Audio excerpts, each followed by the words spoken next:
সাইরাম, শুভ দুপুরের শুভেচ্ছা। আমি জয়তী। আজকে আবার চলে এসেছি আজকে আমাদের কি লাঞ্চে আছে সেটা দেখাতে। তো আজ তো নিরামিষ ডে, আজকে হচ্ছে শনিবার, অনেকের ঘরেই নিরামিষ খায়, তো আমাদের তো নিরামিষ চলেই, মঙ্গল বৃহস্পতি শনি, আমি আগেই বলেছি।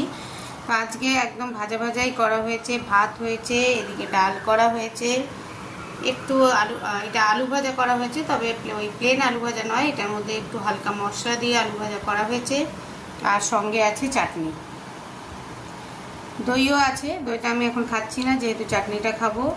তো তোমাদের সঙ্গে শেয়ার করে নিলাম, দেখে নাও, আমি দূর থেকে দেখিয়ে দিচ্ছি। আবার আলু ভাজা আছে, এই আলু ভাজাটা খুব টেস্টি হয়, হালকা মশলা দিয়ে করবে, আর এইভাবে কেটে করবে। যদি পাতলা পাতলা করে কেটে করা হয় তাহলে কিন্তু ওটা গলে যাবে।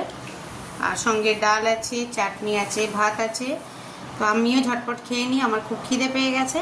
তোমরাও এবারে যারা যারা খাওনি তারা খেয়ে নাও। আজকের মতো বিদায় নিলাম, আবার খুব তাড়াতাড়ি নতুন কিছু ভিডিও বাড়ি নিয়ে চলে আসবো। ওকে, টাটা, বাই বাই, ওম সাইরাম।